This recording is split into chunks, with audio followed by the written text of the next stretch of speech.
സംസ്ഥാനത്ത് ക്രമസമാധാനം സംരക്ഷിക്കേണ്ട പോലീസ് സംവിധാനം തന്നെ ക്രമസമാധാനം തകർക്കുന്ന കാഴ്ചകളാണ് മലയാളികൾ കുറച്ചു നാളുകളായി കാണുന്നത്. ജനങ്ങളെ സംരക്ഷിക്കേണ്ട, ജനങ്ങളുടെ പരാതി കേൾക്കേണ്ടവർ തന്നെ വില്ലന്മാരായി മാറുന്ന സാഹചര്യം. ആരോട് പരാതി പറയണമെന്ന് പോലും അറിയാതെ മലയാളി പകച്ചു നിൽക്കുന്ന സാഹചര്യം. ഇവിടെയാണ് രാജ്യത്തെ പോലീസ് സ്റ്റേഷനുകളുടെ CCTVകൾ പ്രവർത്തിപ്പിക്കാനായി ഓട്ടോമാറ്റിക് കൺട്രോൾ റൂമുകളാണ് അഭികാമ്യമെന്ന സുപ്രീം കോടതി നിരീക്ഷണം പ്രസക്തമാകുന്നത്. പോലീസുകാരുടെ സാന്നിധ്യമില്ലാത്ത കൺട്രോൾ റൂമുകൾ തുറക്കാനുള്ള നിർദ്ദേശം നൽകുന്ന കാര്യം പരിഗണനയിലാണെന്നാണ് സുപ്രീം കോടതി വ്യക്തമാക്കിയിരിക്കുന്നത്. ഇതിൽ വിശദമായ ഉത്തരവ് സുപ്രീം കോടതി പിന്നീട് പുറത്തിറക്കും. പോലീസ് മനഃപൂർവ്വം ക്യാമറകൾ ഓഫ് ചെയ്യുകയോ റെക്കോർഡിംഗുകൾ ഡിലീറ്റ് ചെയ്യുകയോ ചെയ്യുന്നത് തടയാൻ ഇതാണ് ഏക ഫലപ്രദമായ വഴിയെന്നാണ് ജസ്റ്റിസുമാരായ വിക്രംനാഥ്, സന്ദീപ് മേത്ത എന്നിവരടങ്ങിയ ബെഞ്ചിന്റെ നിരീക്ഷണം.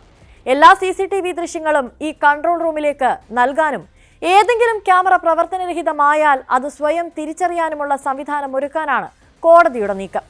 നിരീക്ഷണ പ്രക്രിയയിൽ പോലും മനുഷ്യരുടെ ഇടപെടൽ ഉണ്ടാകാതിരിക്കാൻ IIT പോലുള്ള ഒരു സ്വതന്ത്ര ഏജൻസിയുടെ സഹായം തേടുന്നതും കോടതിയുടെ പരിഗണനയിലുണ്ട്. കസ്റ്റഡി മരണങ്ങളെക്കുറിച്ചുള്ള വാർത്തയെ തുടർന്ന് സ്വമേധയാ എടുത്ത കേസിലാണ് കോടതിയുടെ നിർദ്ദേശം.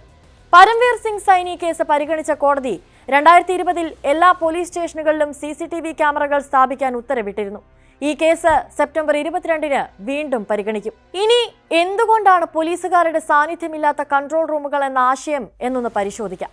കുന്നംകുളത്ത് യൂത്ത് കോൺഗ്രസ് നേതാവായ VS സുജിത്തിന് പോലീസ് മർദ്ദനമേറ്റതിന്റെ ദൃശ്യങ്ങൾ പുറത്തു വന്നതിന് പിന്നാലെ കേരളം കണ്ടത് പോലീസ് മർദ്ദനത്തിനെതിരെയുള്ള പരാതി പ്രവാഹമായിരുന്നു. അടൂർ പോലീസ് സ്റ്റേഷനെതിരെ ആരോപണവുമായി റിട്ടയർഡ് ബാങ്ക് ഉദ്യോഗസ്ഥനാണ് രംഗത്ത് വന്നത്.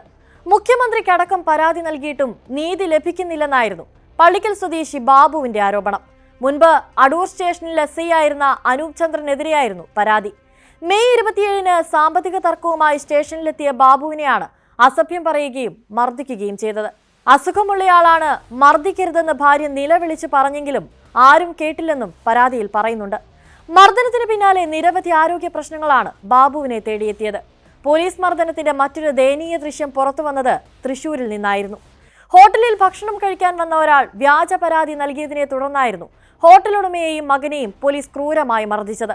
ഹോട്ടൽ മാനേജരായ KP ഔസേപ്പിനെ ഫ്ലാസ്ക് കൊണ്ടും കൈകൊണ്ടും മുഖത്തടിക്കുകയും ഇത് ചോദിക്കാൻ ചെന്ന അയാളുടെ മകനും മർദ്ദനമേൽക്കുകയായിരുന്നു. കൊല്ലങ്കോട് സ്വദേശി വിജയകുമാറിന് ചെയ്യാത്ത കുറ്റത്തിന് പോലീസ് മർദ്ദനമേറ്റതിൽ 7 വർഷം പിന്നിട്ടിട്ടും നീതി ലഭിക്കാതെ നിയമപോരാട്ടം നടത്തുകയാണ് ഭാര്യ രാധ വിജയകുമാർ. വിജയകുമാർ ഫോണിൽ സംസാരിച്ചുകൊണ്ട് നിൽക്കുമ്പോൾ കോഴിക്കടത്തുകാർക്ക് വിവരം നൽകുന്നതാണെന്ന് സംശയിച്ച് മൊബൈൽ ഫോൺ പിടിച്ചു വാങ്ങാൻ ശ്രമിക്കുകയും ഇൻസ്പെക്ടർ ബലം പ്രയോഗിച്ച് കീഴ്പ്പെടുത്തി അറസ്റ്റ് ചെയ്യുകയുമായിരുന്നുവെന്നാണ് ആരോപണം. കഴിഞ്ഞ വർഷം സെപ്റ്റംബർ 30 അന്തിക്കാട് സ്വദേശിയായ അഖിൽ യേശുദാസിന് പോലീസിന്റെ മർദ്ദനമേൽക്കുന്നത്. ബൈക്ക് യാത്രക്കാരനെ ഇടിച്ചിട്ട് പോയി എന്ന സംശയത്തിൽ അന്തിക്കാട് പോലീസ് അഖിലിനെ വിളിച്ചു വരുത്തി മർദ്ദിക്കുകയായിരുന്നു. കുറ്റം സമ്മതിക്കണമെന്ന് പറഞ്ഞ് അഖിലിനെ SI അരിസ്റ്റോട്ടിൽ ക്രൂരമായി മർദ്ദിച്ചെന്നാണ് പരാതി. മർദ്ദനമേറ്റ ശേഷം അസുഖങ്ങൾ അഖിലിന്റെ സന്തത സഹചാരികളാണ്. ശ്വാസകോശത്തിന് ഗുരുതരമായി പരിക്കേറ്റ അഖിൽ ശസ്ത്രക്രിയയ്ക്ക് വിധേയനാകേണ്ടിയും വന്നു. ഇതുകൊണ്ടൊന്നും തീർന്നില്ല പോലീസിന്റെ ക്രൂരമർദ്ദനത്തിന്റെ കഥകൾ. പുറത്തു വന്നതും വരാത്തതുമായി ഇനിയും നിരവധിയുണ്ട്. ഓട്ടോമാറ്റിക് കൺട്രോൾ റൂമുകൾ എത്രത്തോളം കേരളത്തിലെ പോലീസ് സ്റ്റേഷനുകളിൽ ആവശ്യമാണ് എന്നതിന് ഉദാഹരണമാണ് ഇവരുടെയൊക്കെ കഥകൾ.